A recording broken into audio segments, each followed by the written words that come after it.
Démarrage ce dimanche de la campagne électorale dans le cadre de la présidentielle du 24 février au Sénégal. Les 5 candidats en lice ont 21 jours pour convaincre les électeurs. Au Nigeria, le vice-président et son équipe en campagne présidentielle ont été victimes d'un crash d'hélicoptère. Aucun dégât majeur signalé.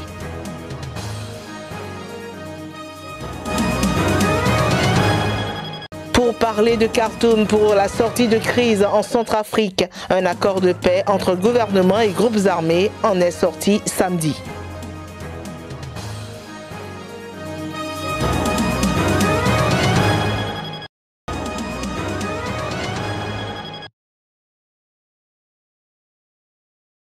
Ils sont 5 candidats en lice pour la présidentielle au Sénégal. Du président sortant Macky Sall à Idrissa Seck, sans oublier Issa Sall, Madické Niang et Ousmane Sonko, tous ont jusqu'au 22 février pour convaincre les électeurs. Pour le moment, Macky Sall marque des points au jeu des transferts politiques et renforce sa coalition. Le ralliement de l'opposante Aïssata Tall Sall constitue le clou de ses réalisations sur ce plan. Souvent en première ligne pour fustiger le pouvoir, l'avocat El Hadj Diouf rejoint lui aussi le chef de l'État. Longtemps homme de confiance d'Abdoulaye Wade, Samuel Sarr ne s'est pas encore dévoilé, mais ses proches affirment qu'il soutient également le président sortant. Quant à Idrissa Seck, il fait désormais équipe avec Malick Gakou, dont la candidature a été rejetée. L'ancien maire de Dakar, ex-PDS, Pape Diop, s'est affiché à ses côtés le 1er février. Thierno Bocoum, son lieutenant, l'a également rejoint.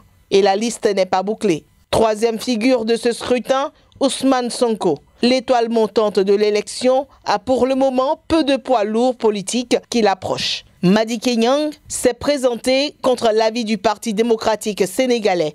Il tente d'en récupérer les électeurs historiques à coups de déplacement dans la ville sainte de Touba. Issa Fall conjugue religion et politique. L'homme bénéficie d'une forte adhésion des membres de sa confrérie, les Tidianes.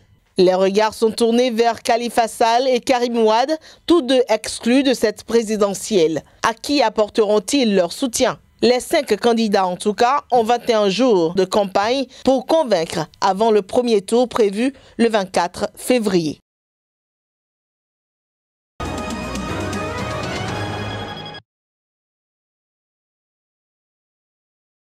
Après des jours de négociations, le gouvernement centrafricain et les 14 mouvements armés ont signé ce samedi à Khartoum un accord de paix et de réconciliation pour mettre fin aux violences dans leur pays.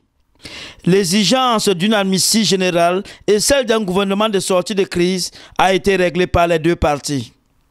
Je demande à tout le peuple centrafricain de jeûner au moins un jour pour remercier Dieu, d'apaiser le cœur des uns et des autres pour qu'aujourd'hui on arrive vraiment à un compromis collectif pour asseoir une paix définitive dans notre pays pour un avenir meilleur de nos futurs enfants. Merci.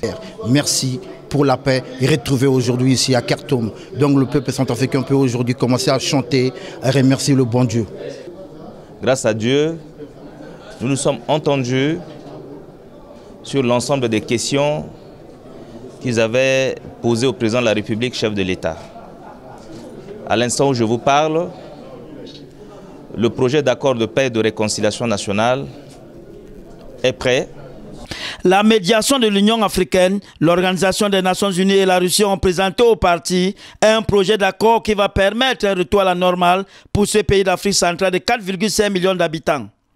Dans un souci d'équilibre entre les exigences contradictoires de souveraineté et d'autonomie, les accords de Khartoum appellent donc à reconstruire l'unité nationale du pays sur les bases novatrices qui respectent son intégrité territoriale, tiennent compte de sa diversité ethnique et culturelle. À noter, depuis le début de la guerre civile en 2013, pas moins de 7 accords de paix ont été signés sans qu'aucun n'aboutisse. Vivement que cette fois, que la paix soit respectée par toutes les parties.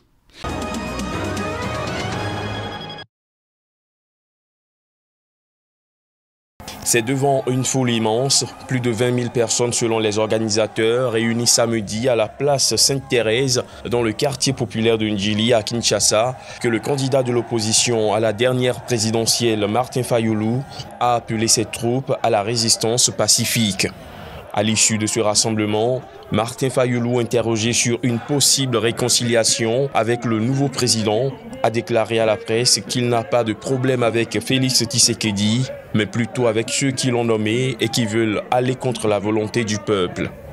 Je n'ai pas de problème personnel avec Félix Tshisekedi, c'est mon frère. C'est mon frère et frère. Donc, je n'ai aucun problème avec lui. Ce n'est pas tant lui, c'est ceux qui l'ont nommé, ceux qui veulent aller contre la volonté du peuple. Donc pour moi, ce que je dis, il faut d'abord la vérité des yeux. Une résistance pacifique, sans provoquer qui que ce soit. L'essence du meeting d'aujourd'hui, c'est de dire que nous sommes un peuple uni et nous voulons la cohésion nationale. La Cour constitutionnelle a proclamé la victoire de l'autre opposant Félix Tshisekedi à l'issue de l'élection présidentielle du 30 décembre dernier. Martin Fayulu n'a donc plus de recours juridique en vertu de la loi congolaise après le rejet de son recours devant la haute juridiction.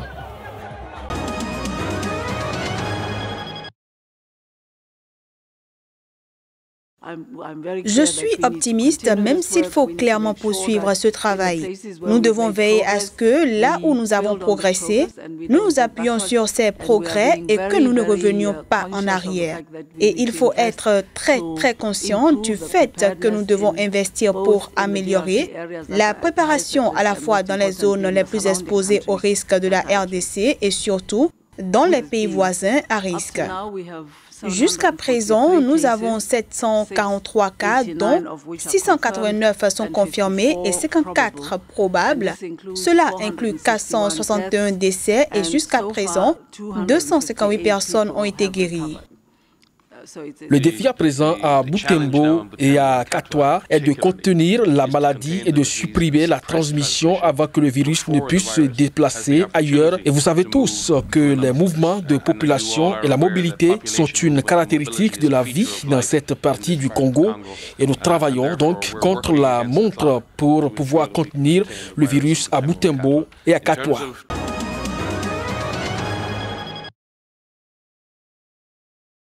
Les manifestations du parti de Maurice Kamto, le mouvement pour la renaissance du Cameroun, non autorisé par Yaoundé, ont donné lieu à une escalade de violence. Samedi, plusieurs centaines de personnes ont marché à l'appel du MRC dans plusieurs villes du pays en présence d'un fort déploiement des forces de sécurité. À Douala, des vidéos de violence entre forces de l'ordre et manifestants ont circulé sur les réseaux sociaux. Selon des militants de l'opposition, plusieurs personnes ont été blessées par balles à Douala. Le ministre de la Communication a finalement concédé quelques échauffourées qui ont eu lieu suite à l'attitude particulièrement agressive de quelques participants à la marche. Depuis une semaine, 200 personnes ont été interpellées selon le MRC, dont Maurice Kamto et une majorité des cadres du parti. Mais Yaoundé n'en compte que 147 selon le ministre. Tous font l'objet d'une enquête préliminaire pour 8 chefs d'accusation, dont la rébellion, l'incitation à la haine et l'hostilité à la patrie. 34 personnes ont comparu vendredi devant un tribunal de Yaoundé.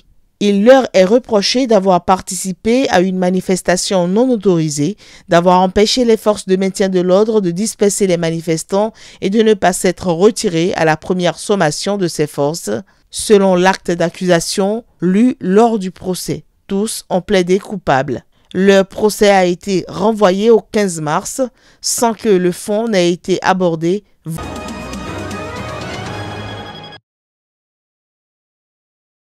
Le vice-président nigérian Yemi Osinbajo et son équipe de campagne électorale pour la présidentielle du 16 février prochain ont été victimes d'un crash d'hélicoptère. L'appareil s'est écrasé samedi dans l'état de Kogi, situé dans le centre du pays. Selon le porte-parole du vice-président nigérian, cet accident n'a fait aucune victime. La photo de l'hélicoptère au sol avec les hélices cassées a été partagée par son équipe de campagne sur son compte Twitter. Yemi Osinbajo, qui s'est également exprimé à propos de l'accident sans donner de détails sur les circonstances du drame, a remercié ceux qui s'étaient inquiétés pour lui et les a assurés de sa bonne forme. Malgré ce crash, le numéro 2 nigérian a poursuivi ses engagements et son programme de la journée dans l'état de Kogi. C'est la deuxième fois que le vice-président nigérian échappe à un accident d'hélicoptère. En juin dernier à Abuja, il avait vécu un atterrissage en urgence en raison d'une fumée suspecte sortie soudainement du moteur. Ce second accident intervient en pleine période électorale où plus de 80 millions d'électeurs nigérians s'apprêtent à voter pour élire un nouveau président, les députés et gouverneurs d'État le 16 février et le 2 mars prochains.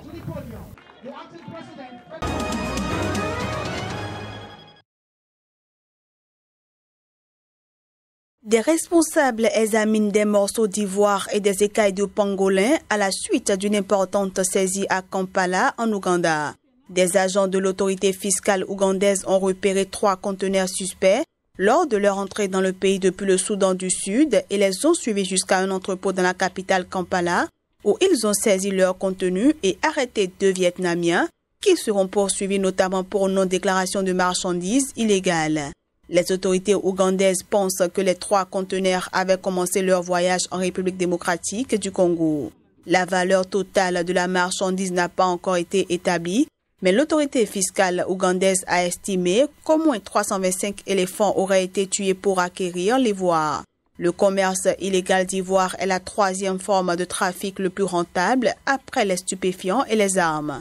Le trafic est alimenté par la demande en Asie et au Moyen-Orient où les défenses d'éléphants sont utilisées dans la médecine traditionnelle et en ornementation. Quant au pangolin, la demande asiatique croissante a renforcé la menace pesant sur cet animal, une des espèces protégées les plus braconnées au monde. Les écailles du pangolin sont utilisées en médecine traditionnelle chinoise et sa viande est appréciée dans plusieurs pays d'Asie et d'Afrique.